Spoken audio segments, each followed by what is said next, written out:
Welcome back, everybody, to another episode of Vikings Latest. I'm your host, Cole Smith, and today we're going to dive into some of the GM candidates that the Vikings will be looking into, look at their last two third-round picks, and then also look at one of their free agent visits, and that guy is Jauan Jennings, wide receiver for the 49ers over the past 6 seasons.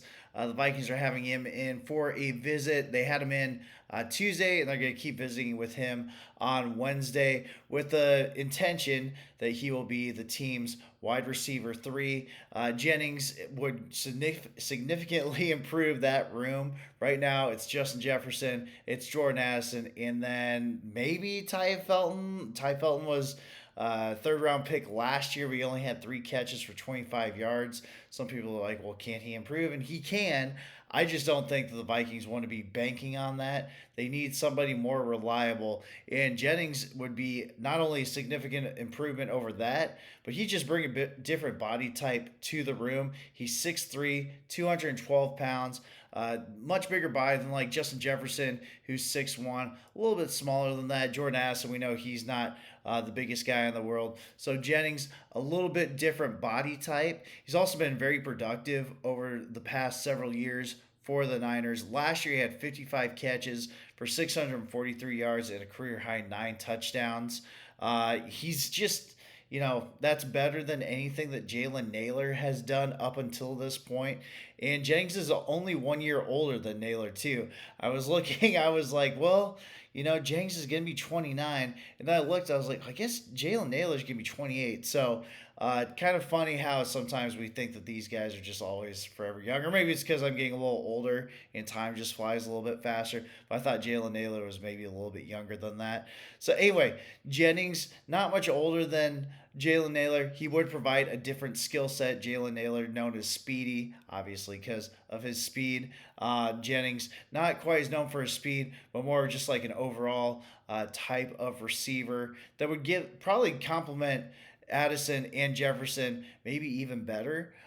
So we will see with that. Jauan Jennings, a couple of stats that I saw that I found interesting. Per PFF, he averages 1.54 yards per route run. And to put that in context, Jalen Nailor's career high was 1.06 yards per route run last year. Now, last year, the Vikings passing game wasn't very good. That was mostly because of the quarterbacks. And actually, Jalen Nailor, he was the only one whose stat actually went up among Addison and Jefferson. Those guys actually had their worst years of their career in yards per route run. Addison had his best by zero point 0.01 yards. But anyway, Jauan Jennings, way better at yards per route run than Jalen Nailor. Jordan Addison, he's been in the 1.51 range.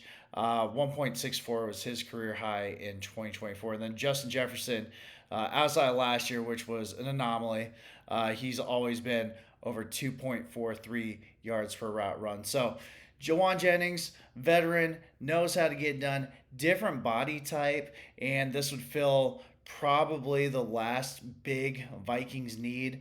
There are some questions maybe in the secondary, maybe about Blake Brandel's, long-term prospects over the course of a full season as a full-time center. But those things I think the Vikings feel a little comfortable with. Just a Brian Flores system to help out the back end of the defense. Blake Brandel has done it at center, and apparently, obviously, somebody was comfortable enough to where they didn't use a high enough draft pick to replace center. Now, you could also say, why did they just do that with receiver? But freeing up the money with Jonathan Grenard, they must have had it in their back pocket that they could go after somebody like Jauan Jennings. DeAndre Hopkins is still out there as well. So, couple things to just consider, but it feels like the Jauan Jennings, he'd been kind of his contract demands may have been a little high, and that's why he's still a free agent.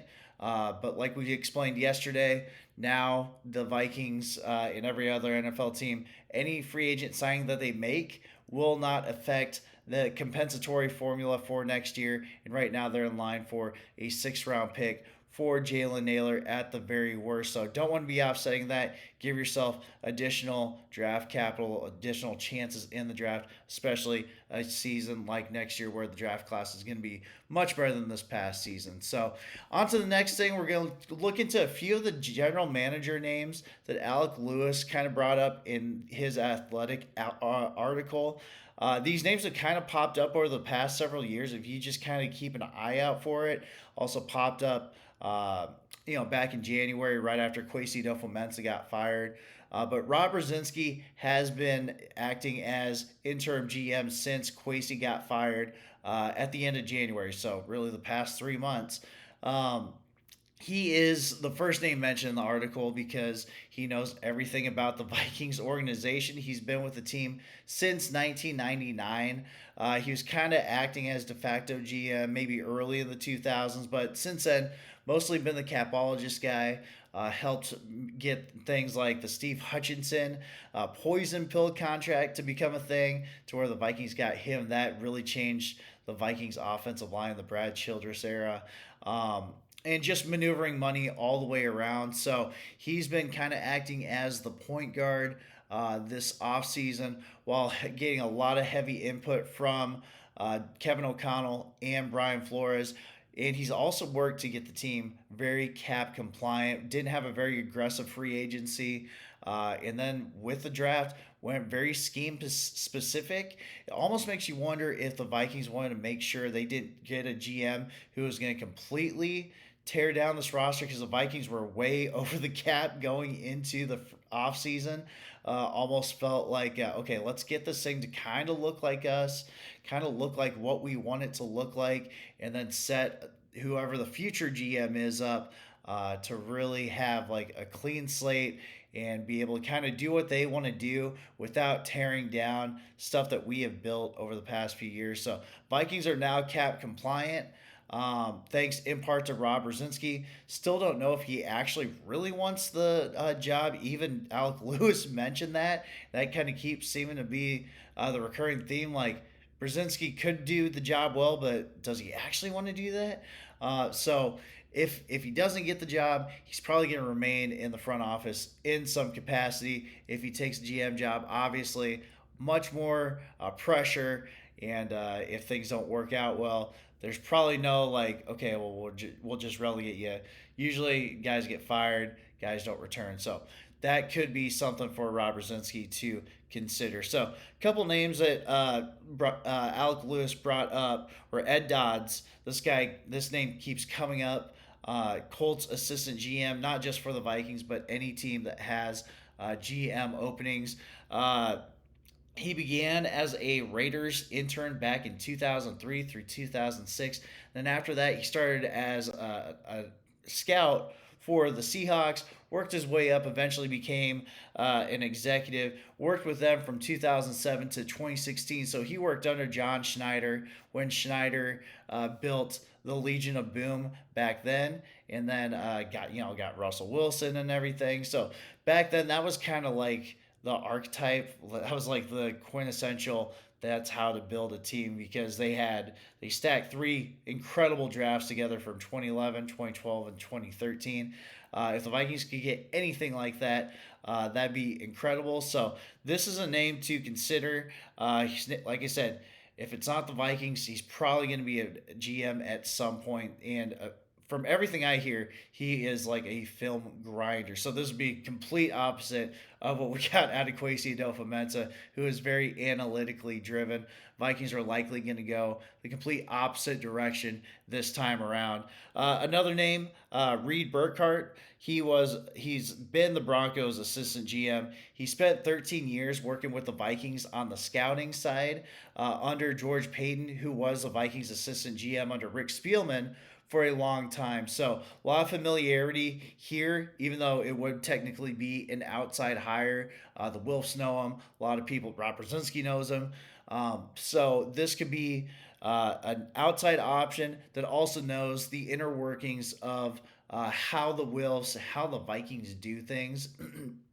So Reed Burkhart, that's a name to consider as well. And then one other new name that Alec Lewis touched on that we'll go over today. There's a few other options we'll kind of go through the rest of the week. That way we can touch on them a little bit more. But this guy, Brian Stark, he's assistant GM for the Raiders. He was the Broncos director of college scouting from 2016 to 2024. And obviously the Broncos, they just got back to the AFC Championship this past year, in part because of good drafting.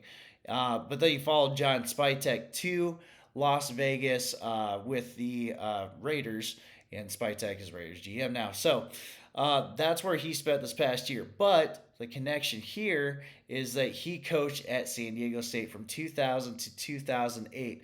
Now, Kevin O'Connell, he played football for San Diego State from 2004 to 2007. So there's that connection too. This wouldn't be somebody that the Vikings per se are familiar with, but this is somebody that Kevin O'Connell would be familiar with. So that's a name to consider too. Those are 4 names today. There's other names that we'll touch on as the week goes on, but those are kind of like the 4 that have some sort of Vikings or Kevin O'Connell connection. So we're going to go on to the Vikings third round picks now. We're going to start out with Caleb Tiernan. We kind of touched on him as being a guy who could potentially fill in down the line for Brian O'Neill in 2027. O'Neill's going to be a free agent after the season. Tiernan was drafted 97th overall. He's 6'7", 5/8 inches tall, 323 pounds, just a massive human being. He played 5 years at Northwestern, so has a lot of experience. Started on the right side of the offensive line. Then his last 3 seasons played on the left side at left tackle. Had great pass blocking PFF grades. Had an 88.9 pass blocking grade in 2024 and then an 84.3 grade in 2025. So really, really good in pass blocking. Run blocking, a little bit different story. It was almost always in the 57 to 59 grade range. His best grade was 2024. That was the only exception where he had a 74.8 grade, but much better pass blocker than run blocker. Hopefully he improves like a lot so that the Vikings could rely on him to be part of a team that it looks like the rest of the draft. Other moves, the fullback Max Bredesen, Damon Claiborne, getting Frank Smith to be assistant head coach, Keith Carter being the new offensive line coach. Seems like they want to emphasize running the ball more. So Tiernan will have to get better at that. But ideally, he's depth this year. He might have to start, which would not be great just because Christian Darrisaw at his best is a game changer, but he missed 7 games last year. Brian O'Neill missed 3 games last year. So hopefully Tiernan is more of somebody that we don't see for a whole nother year. Yeah, that's why the Vikings took him. Like I said the other day, he was 67th on the consensus big board, and the Vikings got him at 97. It means they got great value where they got him. Hopefully stash him away, and then he can be a long-term starter. But great pass protector. He's got room to work on in the run game. If he can do that, the Vikings should have their next right tackle, hopefully. Hopefully they don't have to find their next left tackle in him, because that would mean something happened to Christian Darrisaw. Christian Darrisaw is very expensive, and we're hoping that he bounces back next year after he did not look very comfortable all year last year recovering from his ACL tear. Finally, we're going to go Jakobe Thomas, safety out of Miami. He was the very next pick. He was acquired in the Jonathan Grenard trade. 6'1" and a quarter, 211 pounds. He was 177 on the consensus big board, but some people saw why the Vikings would want him at this pick. Very much fits the Brian Flores type of safety prototype that they like. Lined up all over the place last year. 283 snaps in the box, 354 snaps at deep safety, 98 snaps in the slot, and then 36 snaps along the defensive line, which almost always means blitzing when this is like a secondary player. So lines up all over the place. Had an 89.1 coverage grade last year, which is phenomenal. 81.8 pass rush grade, which is also phenomenal. We've seen, Harrison Smith blitz off the edge, Josh Metellus. Is Jakobe Thomas like the next guy who's going to do that? We will see. Last year, he was part of that Miami team that made it to the national championship after playing for Tennessee in 2024, in Middle Tennessee State in 2021 through 2023. So really worked his way up, got noticed by the Vikings, and then played all over the place. The one concerning thing is his missed tackle rate. He had a 19.4 missed tackle rate in 2025 and a 20.7% missed tackle rate over his career.